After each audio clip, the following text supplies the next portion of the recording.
Good evening friends, कैसे हैं आप सब। अगर मैं बात करूँ अपने बारे में, myself Satish Kumar, by qualification first year student, I live in Lucknow, I carry in this project near about 1 week complete. तो मैं आज आपको रिक्रूटमेंट के 10 प्रिंसिपल होते हैं, जिसके मैंने आपको 3 प्रिंसिपल पहले बताए थे और मैं 3 प्रिंसिपल आपको फिर बताऊंगा। तो प्लीज़ मेरी बातों को सुनने के साथ साथ समझने का भी प्रयास कीजिएगा, क्योंकि ये बातें अगर आपने समझ ली तो आपको लोगों का रिस्पॉन्स 110% अच्छा मिलेगा। तो शुरू करने से पहले मेरा आपसे एक क्वेश्चन है, आप सोचिए कि आपने नेटवर्क मार्केटिंग क्यों ज्वाइन की और क्या सोच के ज्वाइन किया और ऐसा क्या इंप्रेशन आपको मिला, ऐसा क्या फील हुआ से अच्छा लगा जो आपने नेटवर्क मार्केटिंग ज्वाइन की। सोचिए आप। मैं अपनी बता रहा हूँ, मुझे वहाँ से ऐसा क्या इंप्रेशन मिला, ऐसा क्या फील हुआ जो मैंने नेटवर्क मार्केटिंग ज्वाइन की। मुझे यहाँ एहसास नहीं था कि मैं गरीब हूँ, बट मैं गरीब हूँ और था। मुझे एहसास नहीं था कि मैं गरीब हूँ। सुबह उठा, दोस्त के साथ गया, खाया पिया, कपड़ा अच्छा पहना, जूता अच्छा पहना, घूमता था बढ़िया, कोई टेंशन, कोई गोल, कोई ड्रीम, कोई फोकस नहीं था।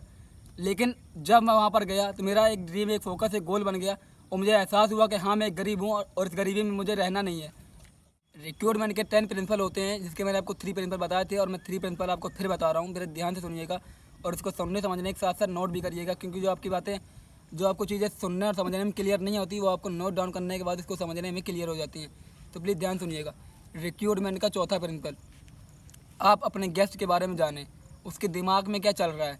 फॉर एग्जांपल, जैसे एक लड़का है, वो घर में अकेला है, अचानक से उसके घर में 4 गेस्ट आ जाते हैं, उसके फ्रेंड आ जाते हैं और वो किचन में जाता है दौड़ता भागता हुआ, देखता है कि मेरे फ्रेंड्स आए तो मैं चाय बनाऊँ, बिस्किट लाऊँ, ये सब करता है। लेकिन वो, उसको लगता है कि सारी चीज़ें वहाँ पर हैं, लेकिन वहाँ सारी चीज़ें वो नहीं होती हैं। किचन से वो बाहर निकलता है, बोलता है अपने फ्रेंड और दोस्तों से कि मैं जा रहा हूँ, अभी बिस्किट और ये सब दूध वगैरह लेके आ रहा हूँ, अब बैठिए। तो जैसे अपने घर से निकलता है, उसके घर के बगल में एक फिनिक्स मॉल रहता है, तो उस फिनिक्स मॉल में जैसे वो एंटर करता है तो उसे गेट पर एक आदमी मिलता है। उससे गेट पर जो आदमी मिलता है वो लड़के से बोलता है, sir can I help you.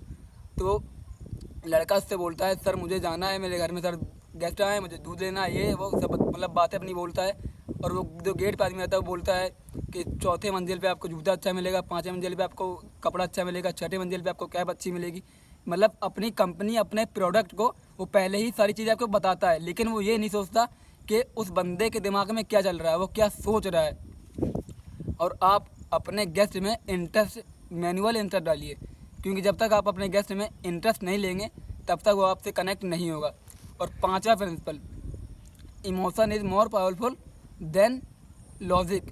Logic हल्के होते हैं और भावनाएं भारी होती हैं। इसलिए अगर आपको अपने गेस्ट को इमोशनली टच करना है तो उसकी फैमिली को लेकर, उसके बच्चों को लेकर, उसके दोस्तों को लेकर, उसके फ्रेंड्स को लेकर उसको कोई भी एक कहानी बताओ, कोई भी एक कहानी जो उसको इमोशनली टच कर सके। और 6ठा प्रिंसिपल, ये रिलेशनशिप का बिजनेस है, ये एक रिलेशनशिप का बिजनेस, प्लीज़ गौर से समझिएगा, ये एक रिलेशनशिप का बिजनेस है। तो अगर आप किसी को मतलब बता रहे हो अपने प्रोडक्ट कंपनी के बारे में, उसको ये सब चीज़ें समझ नहीं आएगी, उसको ये सब अच्छा नहीं लगेगा। हो सकता है उसको एक फ्रेंड, एक फैमिली, एक अच्छा बैकग्राउंड की ज़रूरत हो और वो आपसे कनेक्ट हो जाए। तो पहले अपने गेस्ट को ये सारी चीज़ें बताओ कि वहाँ पर एक फैमिली भी अच्छी है, रिलेशन भी है, फ्रेंड भी है, सारी चीज़ें आपको मिलेगी। और जहाँ तक अगर आपके पास हो सके तो कोई वीडियोस वगैरह हो साथ में जो आपने एंजॉय किया हो, तो अपने गेस्ट को शेयर करो, दिखाओ, बताओ कि देखो ये सब यहाँ पर आदमी इस तरह से एंजॉय करते हैं, इस तरह से ये सब सारी चीज़ें होती हैं। तो हो सकता है वो आपसे इमोशनली भी टच हो सकता है और सारी चीज़ें कर सकता है। तो जानने से पहले मैं आपसे एक होमवर्क आपको दे रहा हूँ, प्लीज़ ध्यान सुनिएगा और समझिएगा। आपको टीवी पे, टेलीविज़न पे, फ़ोन पे कम से कम 20 ऐड देखने हैं, 20 से 25 ऐड देखने हैं और उनको ध्यान से नोट करना है और समझना भी है कि इसमें क्या ऐसे टॉपिक्स हैं। 20-30 सेकंड का ऐड रहता है और 1 मिनट का ऐड रहता है। उस 30 सेकंड में वो अपने प्रोडक्ट, अपनी कंपनी के बारे में वो सारी चीज़ें उस 30 सेकंड में बता देता है। सारी चीज़ें जो मतलब अपनी कंपनी के बारे में, सारी अच्छाई, सारी बुराई, सब कुछ हमें बता देता है कि 30 सेकंड के अंदर। तो उस तरीके का आपको एक 30 सेकंड का ऐड बनाना है और देखना है उस ऐड में आपकी क्या क्या गलतियाँ और क्या क्या नहीं गलतियाँ। ऐड बना के अपनी कंपनी के बारे में, प्रोडक्ट के बारे में सारी चीज़ें आपको क्लियरली समझ आ जाए, तभी आप बनाइएगा add. Thank you, all the best.